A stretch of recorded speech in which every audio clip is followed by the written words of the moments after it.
Suicidar-se por medo da morte. Não é a coisa mais insensata que alguém poderia fazer? O coronavírus apareceu e milhões de pessoas foram e estão confinadas em suas casas. Os governos tomaram medidas drásticas para conter a epidemia, baseando-se em quê? Modelos matemáticos não confiáveis. O Imperial College de Londres lançou um estudo que provocou essa onda de confinamentos aí em vários países. E o estudo era baseado num discutível código de simulação de pandemia.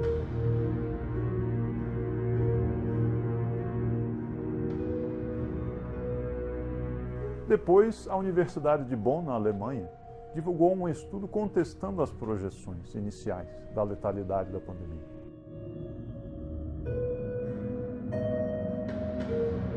Tome a Itália. No final de abril, o número de mortes pelo coronavírus era 50 vezes menor do que a projeção mais alarmista. E 10 vezes menor do que a projeção menos alarmista. Medidas drásticas baseadas a partir de modelos incertos. E do outro lado da moeda? Qual é o efeito disso na economia mundial? E as consequências vão ser o quê? Desemprego massivo, fechamento de empresas, falências, colapso no abastecimento, falta de alimentos, como consequência fome, morte e etc.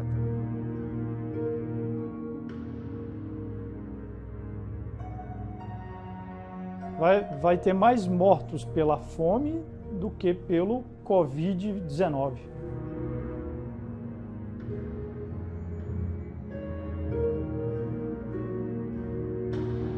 Vejam só, até campanhas de vacinação contra doenças muito mais letais do que o coronavírus foram suspensas em muitos países.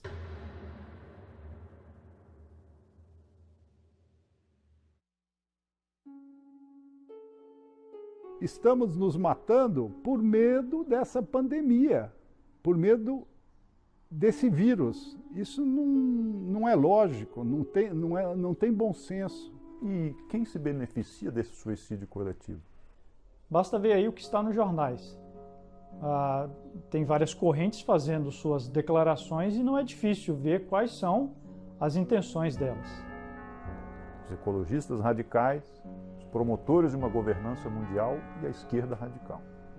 Quem lucrou com muito isso e foi muito beneficiada foi a China, que é tomada por certos órgãos mundiais como modelo a ser seguido.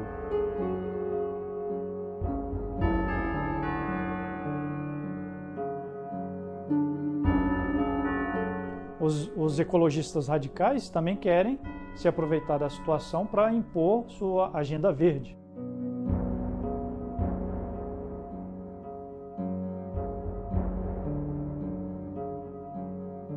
Os globalistas também querem estabelecer implantar um regime ditatorial,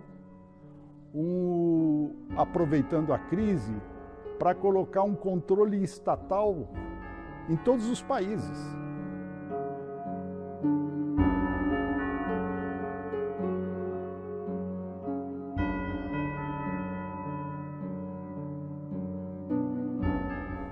E ainda tem a esquerda radical. Velhos planos de socialização agora vão sendo propostos, tendo como desculpa a crise econômica que vem.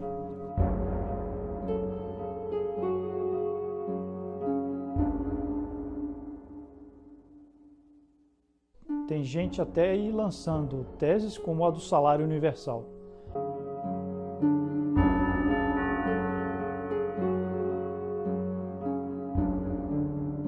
E qual é o resultado?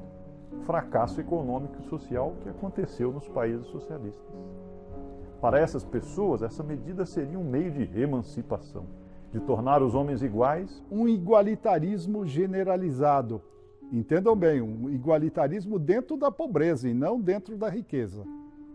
E se a mudança do mundo não vier pela lei, virá pela violência.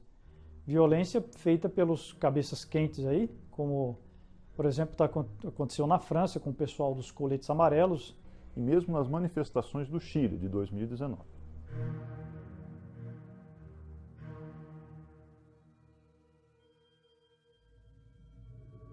Em muitas cidades da França, esses distúrbios já estão acontecendo.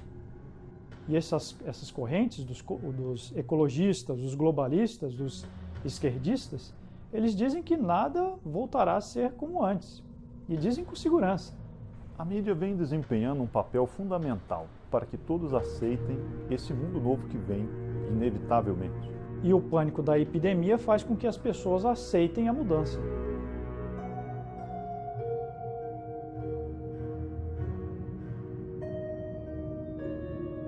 E como se não bastasse todo esse alarmismo causado pela mídia, as autoridades religiosas, a hierarquia católica, vêm dando sustentação às medidas de restrição.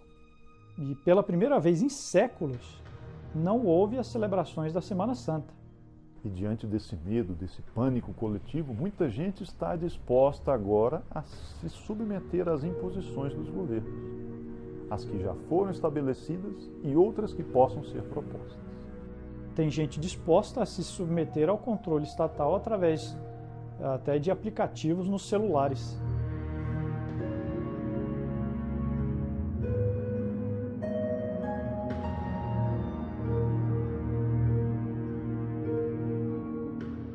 Parece que todo mundo vai como cordeiros em direção ao matadouro do controle do estilo chinês em suas vidas.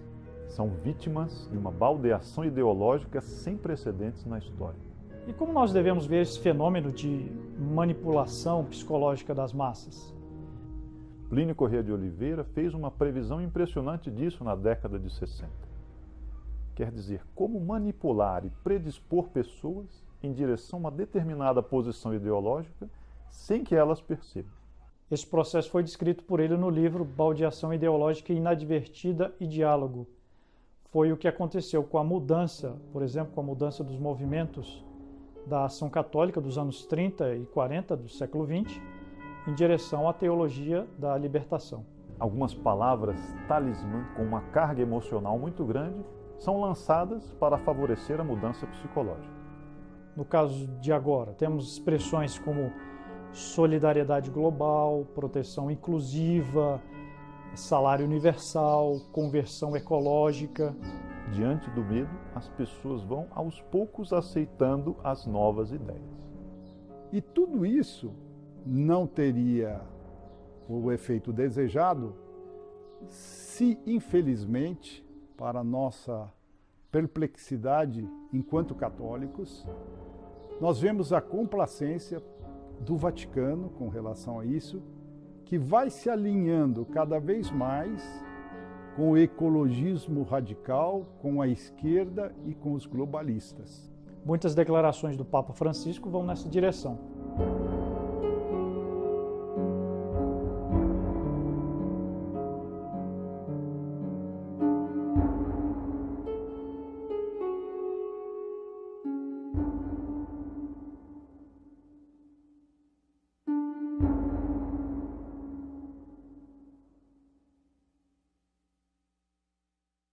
Se essa manobra der certo, se vier esta nova ordem mundial, ecologista, socialista, seria um pecado supremo das nações. E isso sim atrairia para nós os castigos divinos. Então é justamente aqui que devemos recusar esse mundo novo. Não devemos nos deixar dominar pelo pânico, nem por essa operação de mudança ideológica. É assim que superaremos essa crise.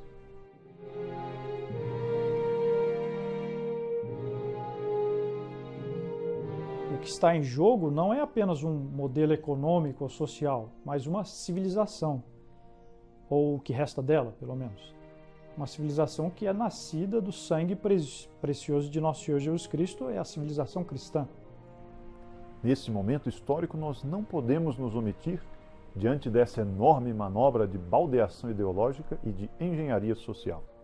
Nós devemos esclarecer a opinião pública e, dentro da lei e da ordem, combater esses desvios que estão sendo impostos e que quase ninguém está se levantando contra eles.